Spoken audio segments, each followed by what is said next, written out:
I'm Jeff Murphy from Boston University Alumni Relations, and I'm your host for an interview series showcasing the career paths of our most interesting and accomplished alumni.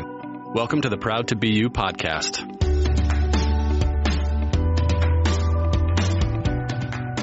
Today, it's my distinct pleasure to welcome a special guest interviewer on Proud to Be You, my colleague in the Alumni Relations Office, Dan Gardner.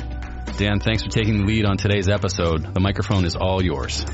Thanks for having me, Jeff. Today's guest is Michael DiSalvo, Senior Vice President at the world-renowned PR firm Ogilvy. Michael graduated from the College of Communication in 2009. Since then, he's built his career at Ogilvy, quickly rising up the ranks to become the company's youngest Senior Vice President. Michael and I spoke about his passion for PR, what he's learned from the ice cream man, and why making mistakes has been a crucial part of his success. When you think back to your childhood, what did you want to be when you grew up?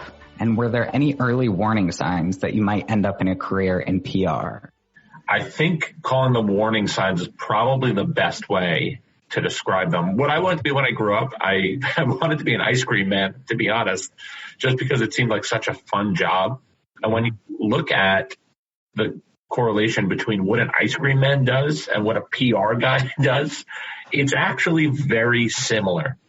So when it comes to PR and advertising and marketing, you're really just delivering things to people that they should or want to know. Mm-hmm. And when it comes to ice cream, it's very much the same thing. I think that they're equally as fun. Probably marketing is a bit less dangerous than sugar, but I don't want to put down the ice cream man industry because I respect that a ton.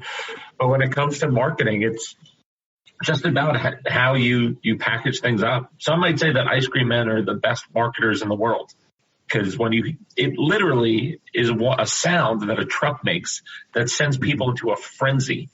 Yeah. I sprint for very few things, but I sprint when I hear the ice cream truck. So I don't think there's any marketer in the world that wouldn't kill for that type of reaction. When you think back to your time on COM'09, while you were a student at BU working towards your degree in communications, do you think your former self would be surprised to see what you're doing for work now? My former self would be floored if he saw what I was doing now. So when I was at BU, I was an English education major through my junior year. And I was sitting in an earth science class with a wonderful teacher. His first name was Sergio.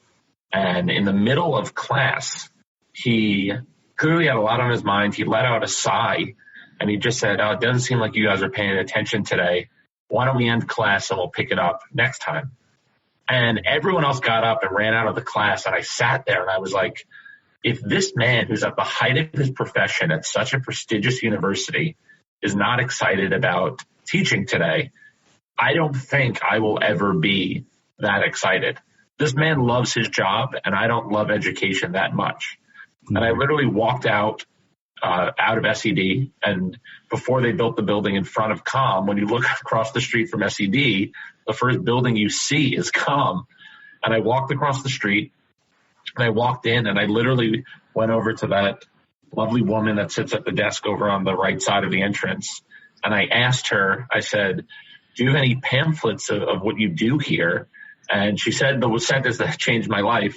She said, oh, I'm sorry, honey, we haven't had pamphlets since 1982.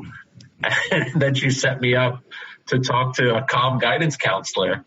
And then I took an intro to PR class that was led by Professor Quigley, who's still a prestigious member of the BU faculty. And from there, it just snowballed. Started taking internships. But even when I graduated, knowing I wanted to do PR, I never thought of doing healthcare PR.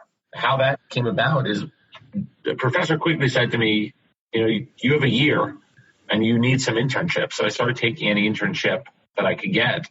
And one of them was writing for something called the Parent Review, which was New England's second largest online-only pregnancy newsletter. I was like, okay, I'll get my writing chops together. And I wrote for them for 2 weeks.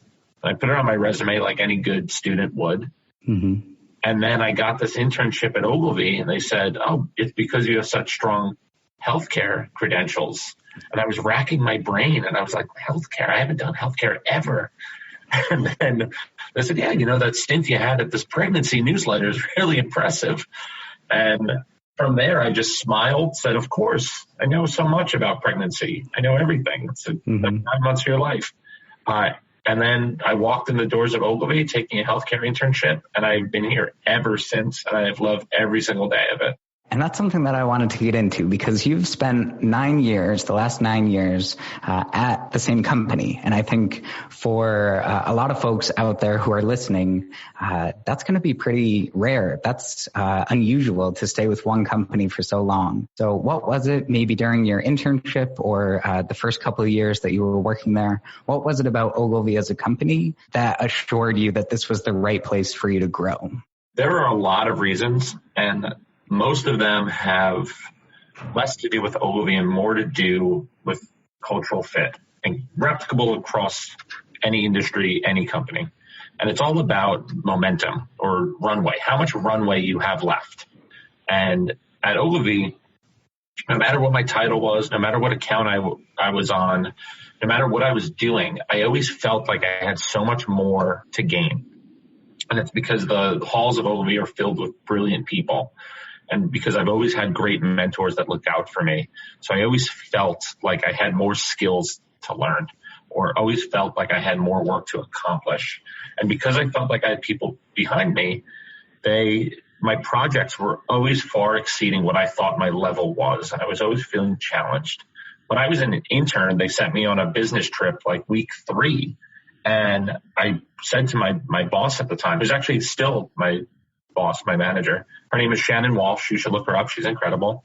And she's been here even longer than I have. And I said, I'm an intern. Why would I go on this business trip? She was like, you've proven yourself. You really earned your spot. And that idea of proving yourself and earning your spot is something that's always stuck with me. Mm-hmm. And I think that seeing Ogilvy invest in me so early on really changed the way that I work with other people and the reasons that I look to stay at a company. I always sat my manager down. I didn't sit my manager down. They sat me down early on in my career. And they said, if you're ever not doing okay, just let me know. And I said, if I ever stop having fun here, I won't come back. Like the day I stop having fun is the day I walk out the door. And I've never gotten to that point. I think that work should be challenging, but it should be fun first. And you should enjoy it as much as you can. And, there were very few days in my life where I wake up not thinking I'm going to have fun at work. I think a lot of us were really wondering, how did you get there? What are the landmarks that you can identify between intern and senior vice president that stand out as pivotal moments in your career so far? It's funny that you said what are the landmarks, because when you first picture your career, or when you think about your parents' career, you think about this steady line, like just a straight diagonal line up. It's just a constant rise, and you're always learning and always gaining. And it's not. It looks like a staircase.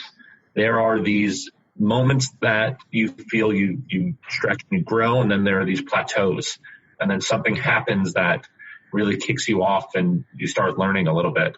There's an incredible video online, and I can't believe I'm citing this on a podcast. It's of an older rabbi, and I don't often watch rabbi speeches. It's not a pastime of mine, that talks about how a lobster grows. They grow when they outgrow their shells, and it's because of this discomfort that they have. And when they start to feel uncomfortable in the shell that they have, they shed it because it's hurting them too much, and they find a bigger shell. And that's what your career is like. It's these moments of challenge or discomfort that it starts to become a bit uncomfortable for you, and then you shed the role you're in, you grab a new one. And Ogilvy has created those moments for me, whether I like them or not, whether it's being on a new business pitch, whether it's being on a particularly challenging client, whether it is working on a project that I have no knowledge in. It's all the faith that they put in me to do it. One perfect example was that really renewed my faith in the company is I was working on a particularly challenging client. And I said, I'm having a real rough time with this client. And they provided me all the resources that I needed to fix it. And I said to them, I've tried everything here, and I just don't think we're going to be able to give the client what they want. Obviously, in more emotional words than colorful words that I'm using now. Mm-hmm. And they went and they let the client go. And for an agency to step away from a client because of the impact it was having on the team that was working on it is something I've never seen. I never saw it before. I never saw it again. And I again asked them, I said, why'd you do that? And they said, because of your opinion and how much we value you, we would much rather have you here than have this client that was dragging down some of our best people. And that blew me away, and was such a renewed sense of the commitment that the company had. And it really showed me the type of place that Ogilvy is, that it is a place that emphasizes people over profit, and to work for a company that considers itself to be a teaching hospital, or the Grey's Anatomy of the marketing world. Maybe I'm not a McDreamy, but we have the best surgeons in the industry, and then they take their time to teach you how to be one yourself. And those little micro moments are the steps that have gotten me through my career, and I've always felt like I'm growing. Yeah, and you mentioned, you've been working with your boss for quite a long time, and I would imagine part of that is not only a supervisor-employee relationship, but also a mentoring relationship. So can you talk a little bit about what you've looked for in a mentor? Did you identify any during your time at BU? And then how have you found them outside of the academic world? Absolutely. So I always get asked about mentors and networking. And they seem like unattainable things, and they are both made up constructs. Mentors are not preordained. The best mentors in your life are the ones that won't be appointed. And for me, I found a ton of mentors, and I don't recognize that until afterwards. They're friends first, and then they become mentors in hindsight. And it could be anyone. For me, my older brothers were mentors because they entered the professional world before I did. At BU, Professor Quigley and Professor Downs were mentors while I was there because they had been where I wanted to go. And I didn't realize it at the time because they were just professors, and then they became something a bit more than that because they always kept in touch. And then when I entered the professional world, it was just someone that would always take time. They'd always take time to answer questions. And then all of a sudden you realize you're not talking about work anymore in the tactical sense. You're not talking about what's on your to-do list, but you're talking about your trajectory. You're talking about where their path took them and how yours is different. And it happens very naturally, but all you have to do is open yourself up and let your walls down. When I started working here, I said there's going to be work Michael, and there's going to be play Michael. And play Michael is never going to interact with work Michael, and work people are never going to see play Michael because he's so much cooler. And then I started coming in every day and, started making jokes, started hanging out with people. And then what I saw happen that I was afraid that work Michael would take over play Michael's life. But what actually happened is play Michael started showing up to the office every once in a while. And then play Michael, people really liked play Michael. And then I stopped being who I thought I should be and started being who I actually was.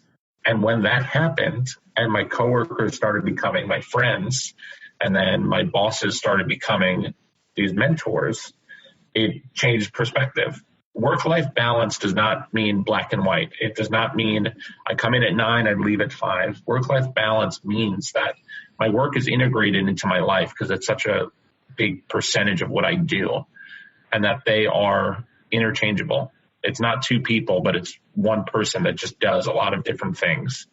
And that changed the way that I looked at my mentors and my friends. I'm struck by the work-life balance and thinking about what you thought you should be as compared to the way in which you're actually living out this role. So I'm wondering if you could tell us what your current title means to you. What does it mean to be a senior vice president?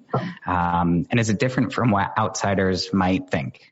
I'm sure that it is very different, and I might be a bit of an anomaly in the fact that my titles never meant all that much to me, as much as the responsibility and the place that I had.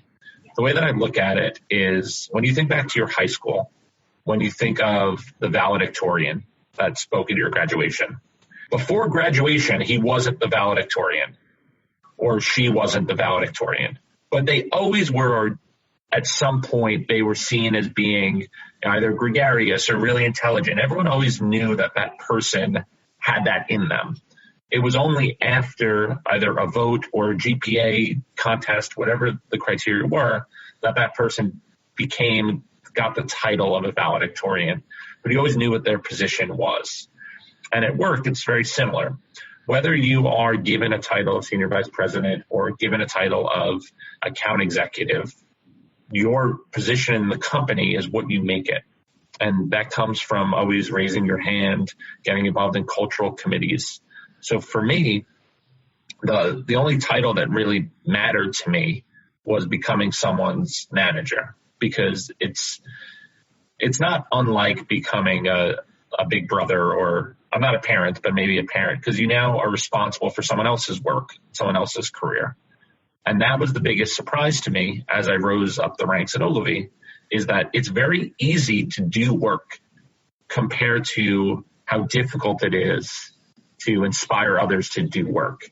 And we all have horror stories from group projects in college of that one person that didn't, pull their weight, or that person that disappeared. And those dynamics exist in the real world, except you can't give up on them. You can't just do all the work yourself, because the team will fall apart. And that's been a tough lesson for me, but it's also really exciting to be surrounded by people that are so smart and to get the most out of people.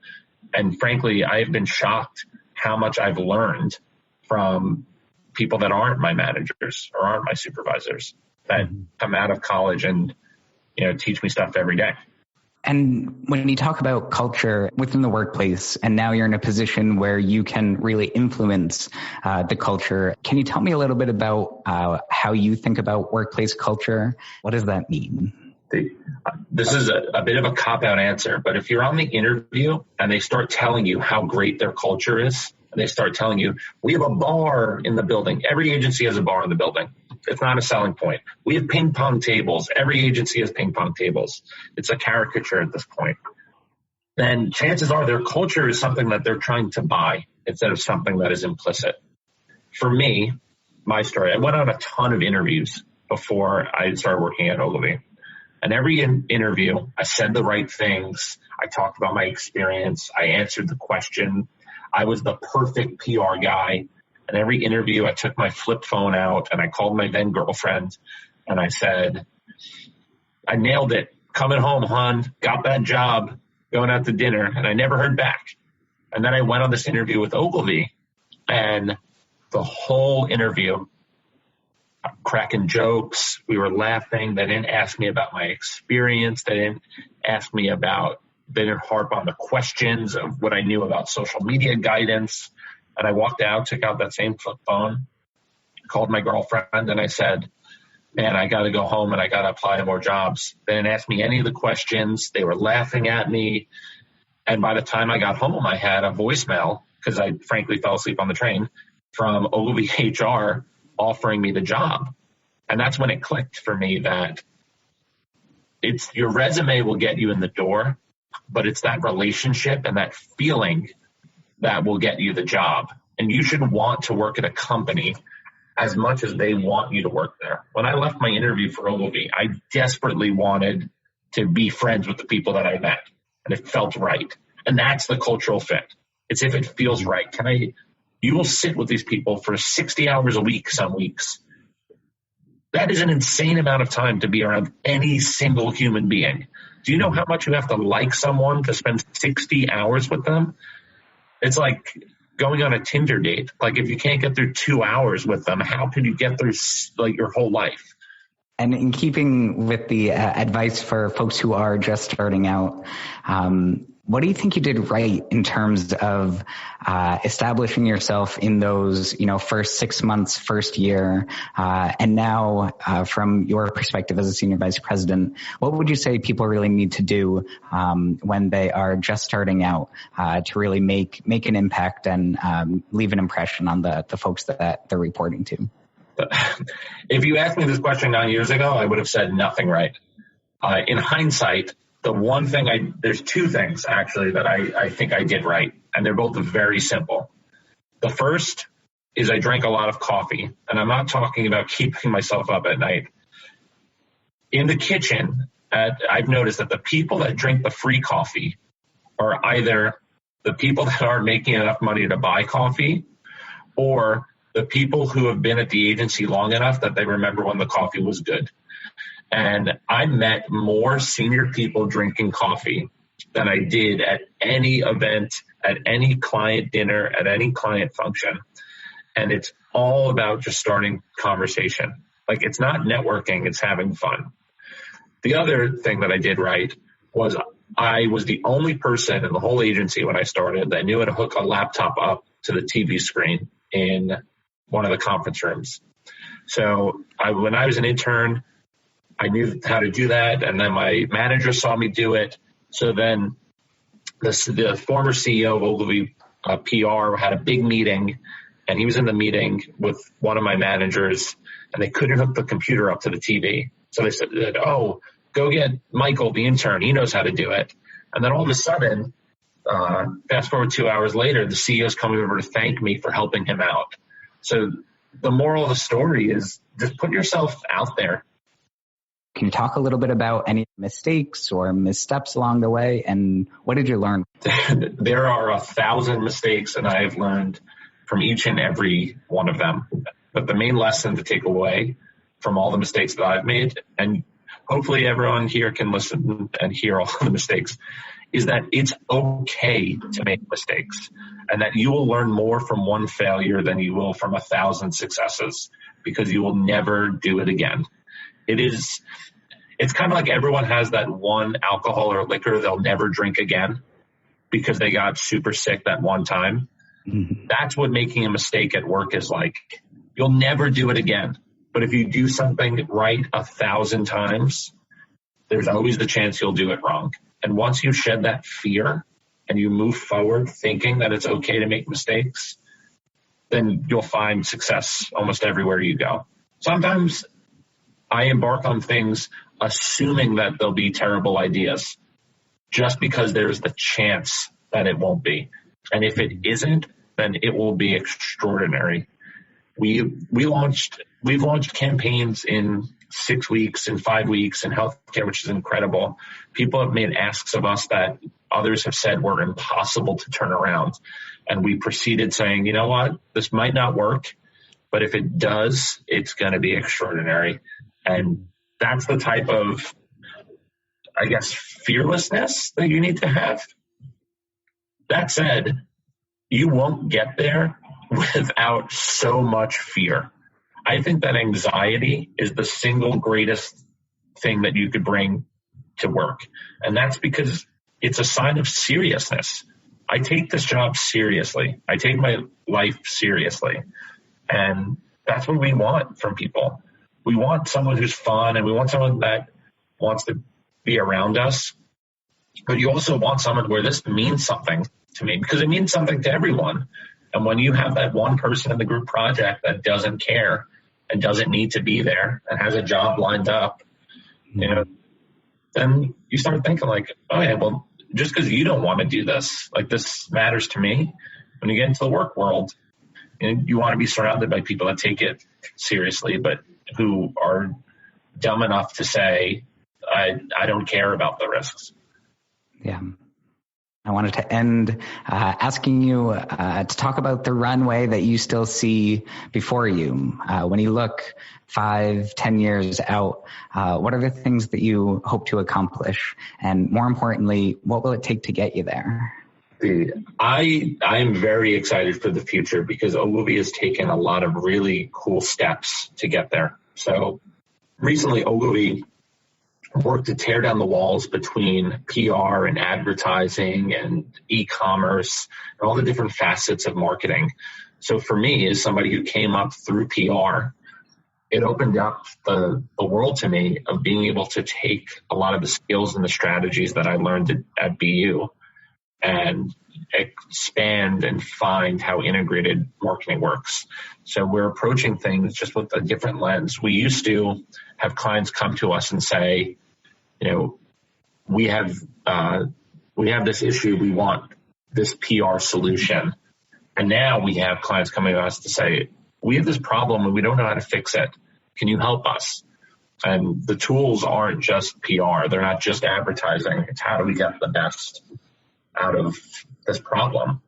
Mm-hmm. And to be able to have access to that, to work in the world of marketing that I never thought I would work in. I think that I'm most excited to do things that I haven't even thought of yet.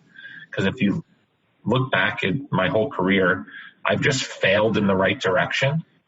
And it's been really great. If you were a cynic, you would look at me and say, I failed at being an English teacher and I jumped ship. And then, I graduated BU and I failed to get the jobs that I intended. And I took an internship post-grad, which everyone would probably scoff at and say, why would you take an internship? And then, I failed to get a job in consumer PR and do red carpets for Coke. And then I just continued to fail from what I thought I was supposed to do.